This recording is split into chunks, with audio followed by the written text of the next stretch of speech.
There was a description sent out about this talk. Would you just raise your hand if you read it? All right, very good. Almost everyone. So you know what the talk is about loneliness and community and leadership. And good job. You showed up. You made it. Very impressive. Yeah, really. It's impressive. Not everyone did. Right? That's true. A lot of people didn't come to a talk entitled Loneliness, which says something, doesn't it? It says a lot.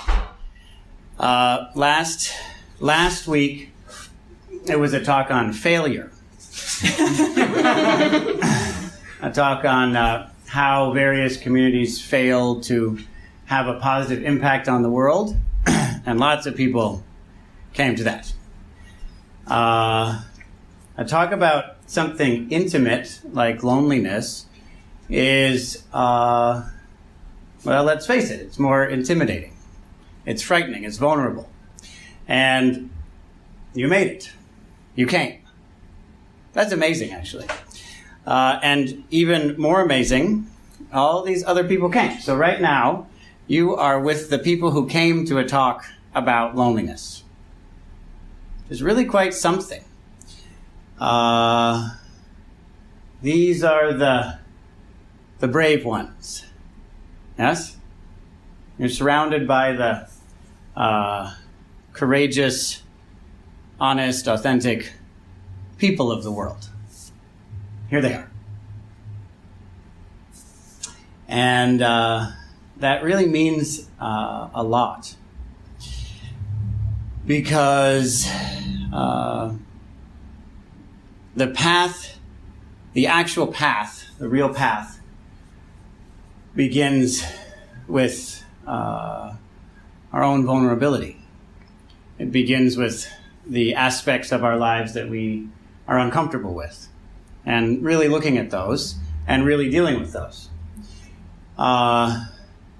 It's fine, of course, if we want to make some kind of intellectual examination of how others have failed.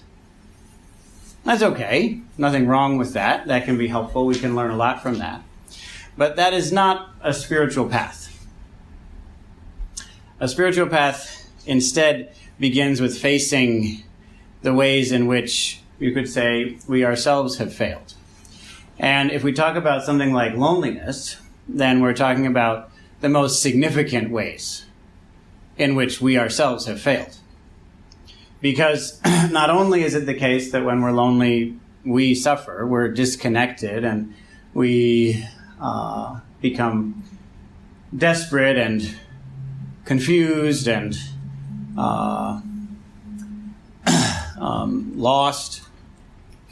That also means that we are failing to connect with those we want to help. So both in terms of receiving love and also giving love, receiving service and also giving service, we find that we're cut off, that it's not happening. And if we're talking about the real loneliness, then that matters. That hurts. And it can feel like such a crushing defeat that we might give up. And when I say give up, there are different levels of giving up, aren't there? A lot of different kinds of giving up. One kind of giving up is actually ending our lives. And that happens. It's something that happens quite a bit. Nowadays, in our society, we are experiencing the first time in a major civilization in human history in which the person who is most likely to end your life is you. That you yourself it's more likely that you'll commit suicide than that you'll be murdered. by anyone else under any circumstances, crime, war, etc., we ourselves end our lives more often than others. And it's interesting. I've worked in schools quite a bit, and there are a lot of concerned parents out there who are worried that their children might be hurt in some way, might, for example, die in some way, maybe due to drunk driving or due to violence, these shootings and such. Whenever there's a major shooting, someone comes and kills a dozen or a few dozen people, there's outrage. But it's far more likely that children will kill themselves than that someone will come and kill them. And this isn't something which we know how to deal with. There's this deep loneliness in our society. I was just talking with someone today who said that the reality, the truth of human life is loneliness. That he had totally given up on ever being truly connected to anyone. And he would always feel completely alone. And furthermore, he said that this is the reality, this is the truth, and anyone who believes that they won't die misunderstood and alone while surrounded by a bunch of people is just delusional. That you really have two options. You can be deeply lonely, or you can be delusional. Those are the two options in human life. And this can result in, this loneliness can result in many major life choices. And I'd suggest that most of the time when a person makes a life decision, it's actually in response to loneliness. So just as an example, something I've heard about is that there's a community around here of people who are, rationalists? This is a rationalists. Some kind of religion around here, or something. A religion, in my interpretation of the term, is just sort of blind faith in something, whatever that is, and in this case, it's thought, rationality, reason, and so you, as the Buddha said, you pound out your views with reason. And then having worked them out, proclaim them. And then people dispute within these contexts. And how does it put, you say, what was it? What should have been said first, you said last. What should have been said last, you said first. Your argument has been overturned. Your position has been overthrown. Work out your logic. Go and work out your logic if you can. Yes. So this sort of phenomenon happens. And so it seems as if people are coming together in order to connect around views, around positions. You come up with a model of the world, and someone else comes up with another model of the world, and then you have a conversation about that, and that's really what's happening. The thing that's really happening is that people are trying to figure out an appropriate, reasonable, you could say rational model of the world. I doubt that that's what's happening. I expect that what's happening is that people are lonely, and they want human connection. They want to be connected to someone. And it's hard to be connected to people. It turns out that that's just really hard. You want to be connected to people, but you don't know how. You tried to be connected to people, but then they abandoned you, they betrayed you, they tricked you, they deceived you. And so you want to find some situation in which you can have a human connection in which you're not going to get tricked and betrayed and abandoned and such. And so you come together around something. Around something. It doesn't really matter what. How about rationality? Goodness gracious me. We have to come together around something. Maybe we can use rational views in order to save life on Earth. That would be great. So we can come together on that. We can agree on that at least. And so that's good. But the real goal wasn't to agree on that. The goal was to just agree enough to get along so that we can be together for once. That we can just say hi. That's really what we want, actually. We just want to say hi. And that's the real achievement. Just to say hi. Hey, hey. That's actually what we want. Just want to say, hey. Okay. And then if you don't know how to do that, which most of us don't, then you have to say, I believe such and such. What do you believe? But all of that, you could, if you want, you could collapse those several hour conversations down into just one word, which is hi. Hi there. 2 words if necessary. It's nice to see you. 5 words. So somewhere between 1 and 5 words, you can summarize the conversation with that. And we want that so much that a lot of us will give up our entire life. We'll give up our whole life and move somewhere to be part of a community with whom we can connect. Give up our whole life, whatever it is. Doesn't matter what it is. We have a good job. We have lots of friends who we don't really connect with. Family who we still don't really connect with. We have housing. We have income. Well, throw it all away to go and find some people to connect with. Because it's so hard and it hurts so much if we can't.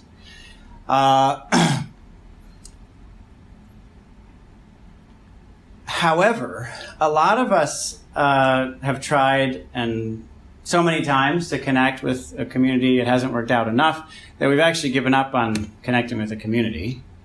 We don't even believe we can do that anymore. And so eventually we just wish we could connect with even one person. And I mean really connect. And in order to clarify what I mean when I say really connect with even one person, let me talk about myself.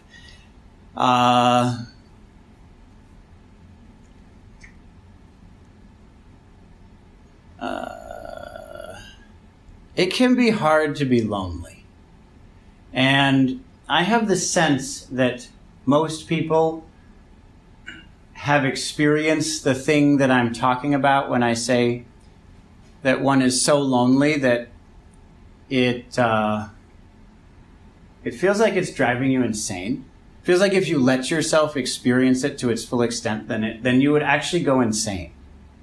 I know for certain that some people here, but some people in the room, I'll close my eyes, some people here have definitely experienced this and even experience it often. So I'm going to open my eyes now. I'm just going to look. I'm not looking at you because I'm saying you're the one. And whoever I look at doesn't mean that you can think, they're the one. I'll just open my eyes and now I'm looking around the room. So there it is. So I'm not calling you out. But I happen to know that some people in the room have experienced this total aloneness to the point that it feels like if I were to completely give in to this experience and not delude myself into deciding that I'm not really as lonely as I actually feel, if I were to not use delusion to prevent myself from experiencing this, then I would descend into total and complete insanity. And a delusion that I would never escape from. It would destroy my life forever. And maybe even beyond that. Maybe even beyond that. Maybe even beyond destroy my life forever. It might actually be worse than that. There is that fear. For me, I've certainly experienced this fear. This sense of being completely alone and that meaning, total meaninglessness.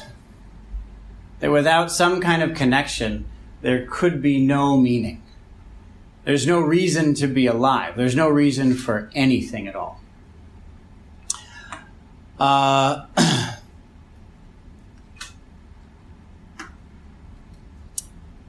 For me, one aspect of this, one kind of this experience, one kind of loneliness, was the sense, the conviction that everyone is just molecules. That's all people are. People just matter, molecules bumping into each other, and that's all. Which is to say that no one is there. there's actually no one there at all. It may look like people are there, but that's delusional. That's just, you look out and you see people, but that's just an emergent quality of molecules bumping into each other. This conviction that there is such a thing as the physical human brain, which actually is the thing that is all of experience, and that's that. And so no one's there. And if that's true, then that's lonely.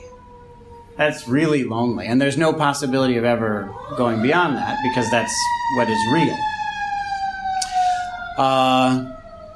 That made me so terrified that I decided I needed to learn I needed to know quickly if that was true or not. I decided that if that's true, then it's better to know sooner than later. If that's true, then I just need to know that. I need to know it for sure. So I have to go explore that. And I have to go explore that with methods that would allow me to know for sure if that's the case. And so I gave up my whole life, and I went in search of a way to discern that answer.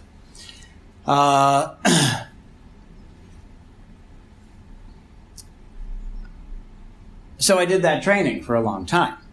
And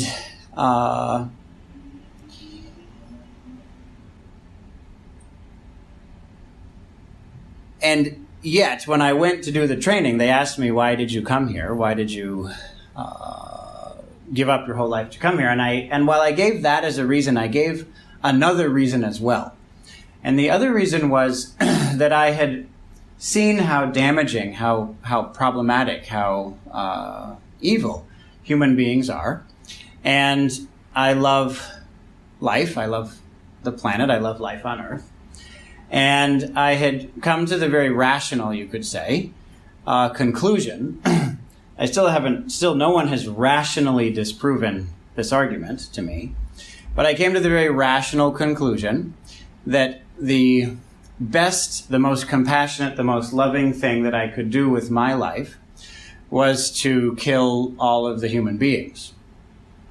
To carefully, in an organized way, end the existence of Homo sapiens on the planet. There could be nothing more compassionate, nothing more beneficial than doing that. I had come to that conclusion when I was about 10, and I was excited that I had found the answer, to the best answer anyway, to the problems of the world. All of the major problems on Earth would be solved if you could just get rid of human beings in an organized fashion. And so happily, I started telling people about it, thinking that the adults of my life would cooperate and we'd get to work and be able to achieve this relatively quickly. And I discovered that adults are not very rational. Adults do not think things through carefully. Instead, adults are emotionally motivated to come to certain conclusions, and they're incapable of being rational. And beyond that, they're so irrational that if you tell them the truth, they will destroy your life. And they have the power to do that, because I was only 10, 11, 12, and they were very worried about me when I said, good news, I know what I'm going to do with my life. I'm going to kill you, your family, and all human beings. They were not happy about that. They couldn't be convinced to be happy about that. And instead of that, they started treating me in, well, how shall we say, negative ways, and also patronizing ways. They seemed to think that they were very superior, which bothered me a great deal. But I realized quickly, as a 10, 11-year-old, that in order to achieve this, I couldn't tell anyone about it. That I would have to do it in secret because the human beings are so utterly irrational. I couldn't tell them that this is what I was going to do with my life, as they would prevent me from doing it because they're just irrational and evil, and not to be trusted in any way. So in that important time of life, 10, 11, 12, as I was learning this lesson, I was, in the thing in my life that was most important to me, completely alone. Just utterly alone. I wasn't sure that this was the right thing to do. I was aware I'm only 11. I'm not sure. This could be wrong, but there's no one with whom I can discuss it. I have to work this out on my own. That was very sad. It was hard for me. What was harder than that, though, was knowing that I would have to be the last one. I would have to be the last one. Because no one else can be trusted. Other human beings may find a way to keep surviving unless there's only one left. Who knows? And that thought of being the last person was the most frightening part of my life during my teen years. I would have nightmares about it. I'm going to be the last one. I will have finally succeeded, and what's my reward? Just pure suffering until I die. That's what. Because I'm human. I want to be connected. I know it's the right thing. I don't want to die either. I don't want to be alone either. I don't want this.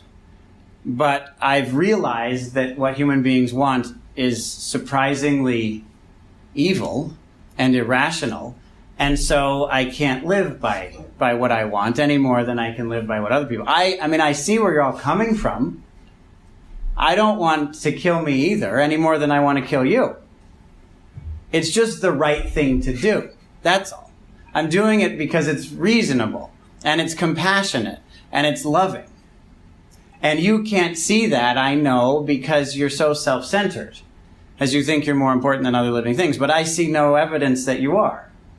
It's just delusion on your part. It's irrational. So we have to do this, but we can't do this, so I have to do this. And that means that I have to be alone at some point, and I don't want that at all, but I have to be. So I was, at the time, deeply alone. But beyond that, all I had to look forward to in my whole life was being alone.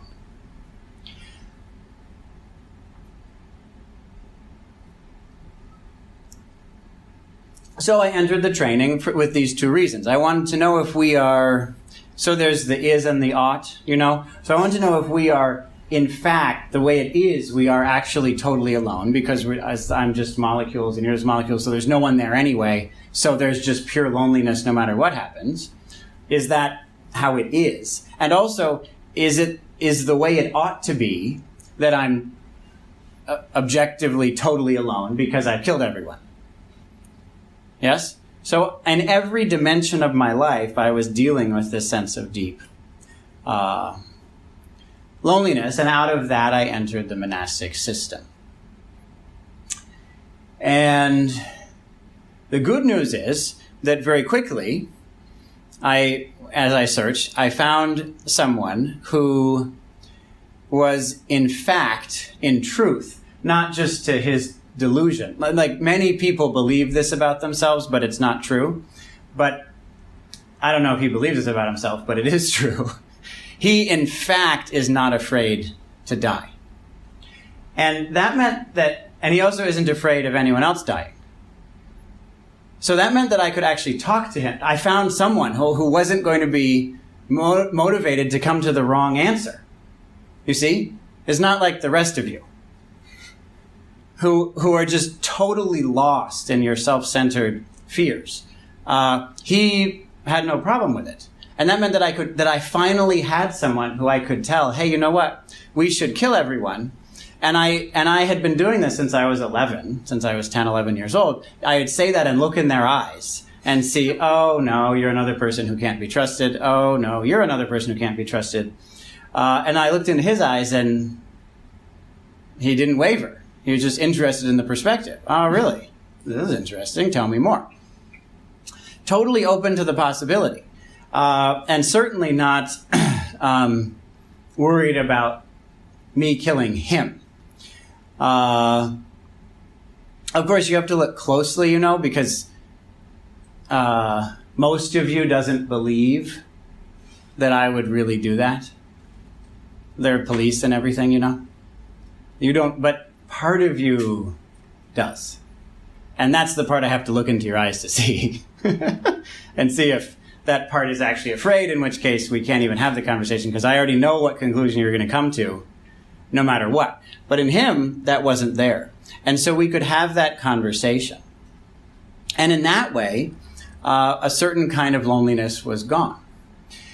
But beyond that, with that connection, came the dissolution of the other kind of loneliness, the existential loneliness.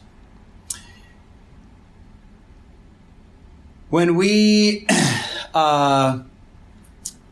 join a community in order to work with our loneliness, a lot of the time what we're doing is really just looking for even one person with whom we can connect, even one person who will truly see us and truly love us.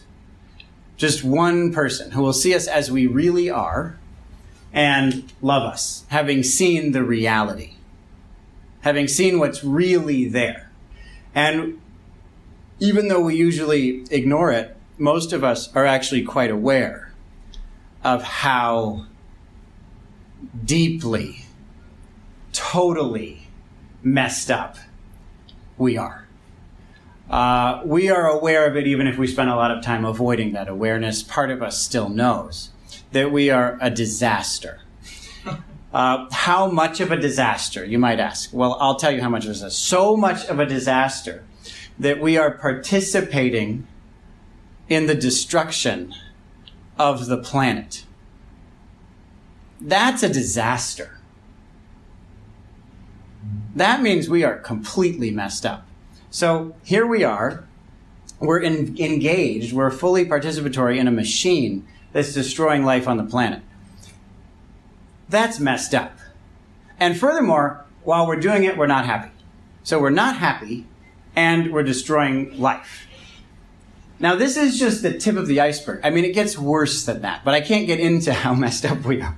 So we're aware of that, and we're convinced, if anyone knew, if anyone actually knew, there's no way they could love me. It's just impossible. It couldn't happen. And yet, we search for such a person. We search for a person who could truly know us and truly love us in one moment. We want that person so much that we often attribute those skills, you call them skills, attribute those qualities to people who don't have them. We want someone to see us so much that even if a person doesn't really see us, we still believe that they do. We want someone to love us so much that even if a person doesn't really love us, we still believe that they do. And a lot of the time, especially if we enter a community of some type, we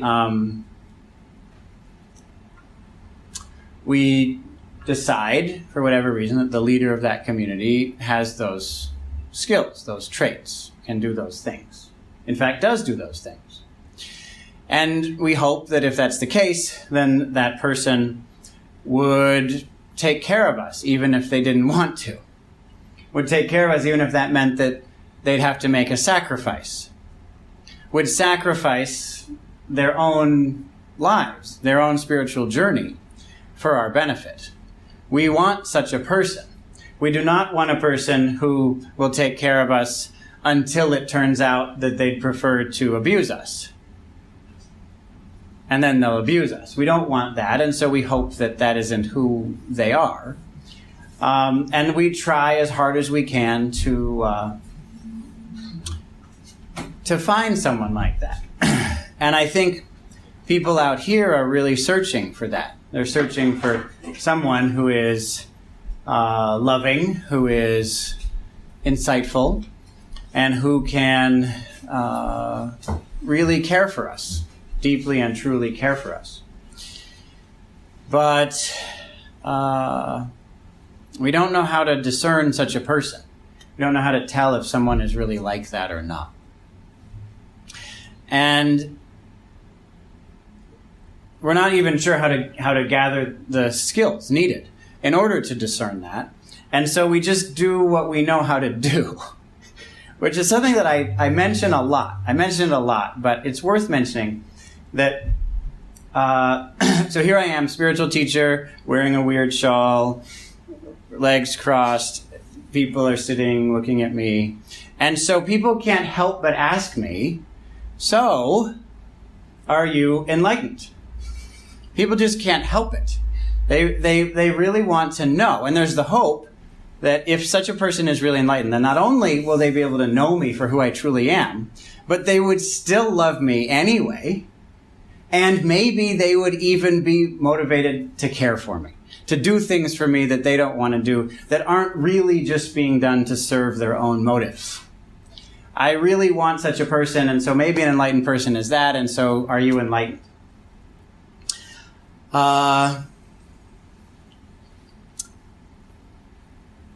That's not how you discern if a person has those traits.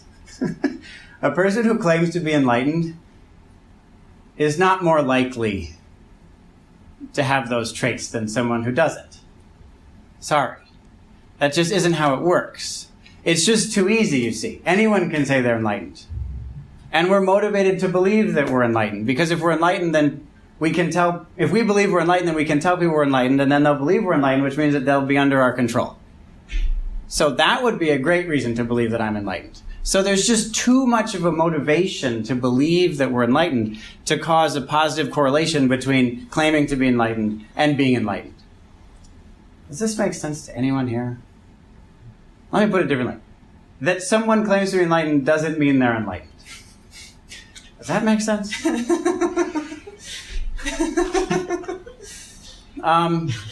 The claim is just too easy. There are too many reasons to make that claim other than telling the truth. And yet we don't know how to discern that. We don't know how to find that.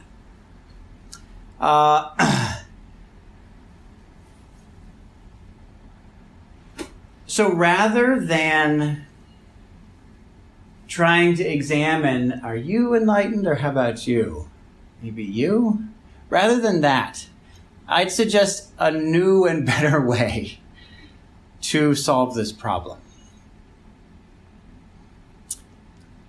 And that is get hurt.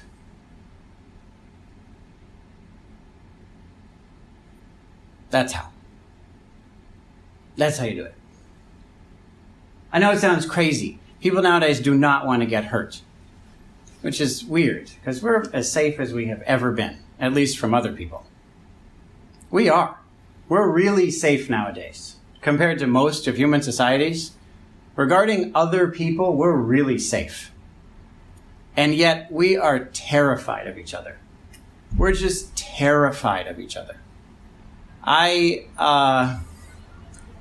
If there's anything that my own spiritual path has shown me, it's how scared of each other we are. We try to get along with each other. We try to find our way into some kind of relationship, but we are terrified of being vulnerable around each other. We're terrified of actually getting hurt. We're terrified of letting people know who we really are. We're terrified of opening up. We're terrified of saying yes. We're just horrified of what might happen if we were to look at someone and say yes. It's the worst thing that could happen. It's the last thing we're going to do, and a lot of us go through our entire adult lives without doing it one time. Really saying yes to someone about anything. Really connecting, really opening up, whatever the consequences might be. But that is actually how we overcome loneliness. So I, again, can bring us back to my own story, because sometimes that's helpful and also is an indication of being vulnerable. For me, the thing inside of me that I said yes to was not love, even though it was the underlying motivation for my decision that the best thing I could do with my life was kill everyone. The thing I gave into, the thing I said yes to, was hate. Was my deep and total hatred, this fire in my heart that distrusted all humanity. I opened up to that, and I did whatever it told me to do. Absolutely whatever it told me to do. And what it told me to do was join a monastery and directly experience death before you die so that you know what it is, so that you can know if that would be something good for other people to experience. And it turns out it is something good for other people to experience, and it turns out that just killing people's bodies doesn't achieve that, sadly. It would be nice if it was that simple. That would be a lot easier than the thing we actually have to do to kill everyone. But just eliminating a certain kind of DNA, sadly, will not achieve the necessary goal. There's something much more fundamental that has to be, well, you could say killed, but more like transcended. And it took a long time for me to see this, but I would not have seen it if I didn't have the opportunity to explore it. If I didn't have the opportunity to actually explore, to find a way to, in a healthy, skillful way, explore this motivation to kill everyone, if I hadn't said yes to trying to find out what in that is true, then there would have been no way forward, and it just would have remained what it already was. It would have remained this mixture of truth and falsehood, and I would have lived according to that and made some major errors. So we ourselves have to learn how to say yes, how to find the wisdom, the beauty in this experience and this relationship in our own lives. And to do that, we open up. We stop pushing away. There is this quality of seeing and loving simultaneously that comes with spiritual practice. We become better and better at seeing and loving each other and ourselves. And it's actually interesting. I've noticed in my own practice that as I've gotten better at that, as I've automatically, not trying, but just happens automatically, as I've become better and better at seeing and loving people, people say yes less and less. It's actually fascinating. If you're honestly kind to someone, that is really scary. People don't have a good reaction to that in general. It's very rare that a person is okay with that. It feels terrifying. It feels so unfamiliar and confusing that the no often rises up involuntarily and takes over the situation. But even that we can say yes to. Even that we can say yes. We can say yes even to this no. We can say yes even to shutting down. We can say yes to this experience. We can say yes to this relationship. We can say yes to whatever comes up, even saying no. And in doing that, we gain the skill that's needed in order to connect. So, it's very good, actually, if we start off by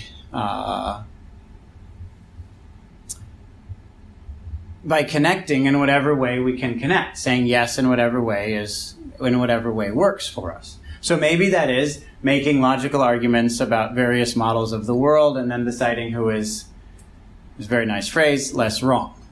Yes? So that's a good thing to do. You make those connections. You try to connect in that way. That's good. Say yes to that. Do it completely. And through doing that, it's possible to connect at an even deeper level. So at that point, it may be possible to connect. I was just talking to a woman today, one of my favorite people in the world, who is a conservative Christian, and she was saying, the only time when you don't feel lonely is when you are with people, when you have the same life beliefs, and this is very true. She's talking about something that's highly significant and profound. And I hope no one here is poo-pooing it, because she just might be talking about something that you don't know about. She might be talking about something highly alive, deeply alive. This is deeper than just what we think. You go down to a spiritual experience, to an underlying, to something much more real than whatever we might think. And we connect with that. And then in connecting with that, we immediately are less lonely because we've connected with God, say. And you know that you will not be forsaken by God, that God will always be with you. And then you can take it to the next level and connect with someone who also knows that. And that connection is a profound resolution of loneliness. In the same way that if you connect with the rational way of looking at things, in that way you have something to connect with. You can say yes to that, to your ideas about things. And then you can connect with other people on that level, and there is a connection there. You can go even deeper to a spiritual realization of the presence of God, and then which immediately resolves loneliness in its own way, and then you can connect with other people in that and resolve loneliness in a broader way. So you resolve it deeply and then in a broad way. But according to my understanding, so this is good. And if you don't know this, I'd recommend coming to know it. I would really recommend that. Say yes to, say, evangelical Christianity. It's great. It's fantastic. It's inconceivably true. It's irrationally true. It's true beyond understanding. And that matters. That really matters. So I would recommend directly experiencing that.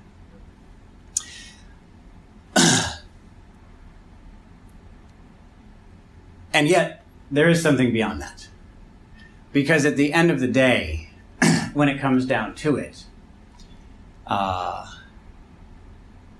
God, whatever definition of God you might have, it doesn't matter what definition of God you have. At the end of the day, and you don't need to know this, I'm going to say it, but it's okay. You can go back into delusion. I trust you in that if you need to. God, however you define God, at the end of the day, God will forsake you. It's true. Jesus said so.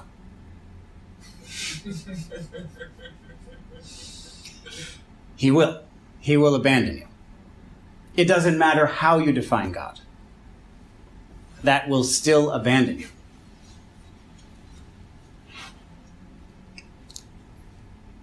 And so there has to be an even deeper resolution of loneliness than that.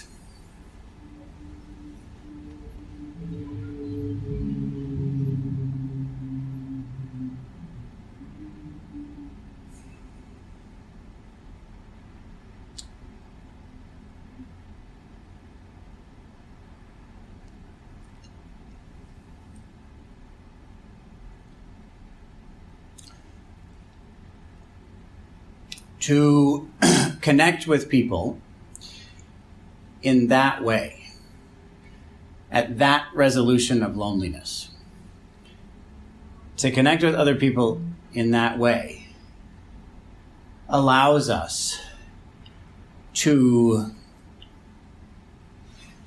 collaborate in the true transcendence, the true destruction of all people. These are just metaphors now. But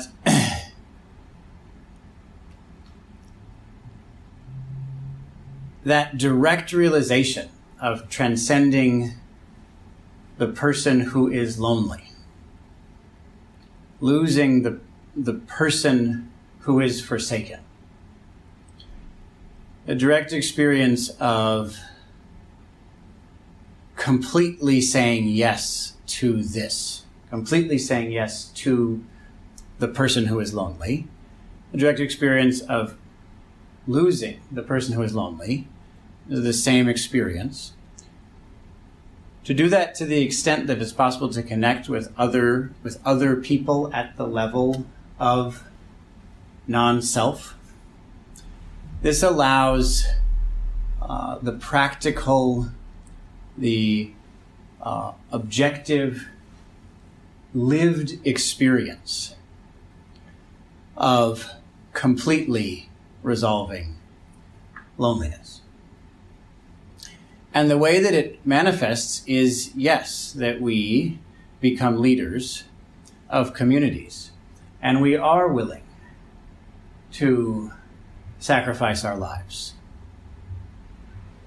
We are ourselves willing to sacrifice our lives for others. We are really willing to do that. The things that we hold most precious, most dear, those are exactly the things that we sacrifice. Whatever those things might be. Each of us has our own set of things that we hold most precious. When it really comes down to it, when it's real, not just when we imagine what it would be like, but at the moment that it's real, at that moment we're actually willing to sacrifice for others.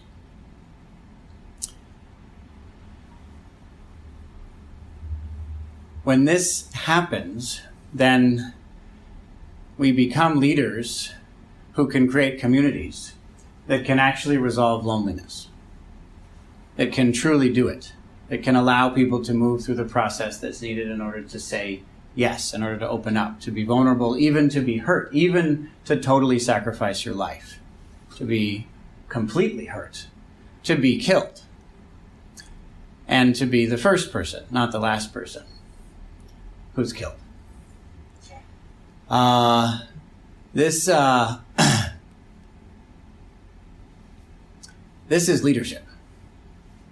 This is a leadership that we demand. It's a leadership that heals us. And it's the leadership that is most fulfilling for ourselves and for the communities we create.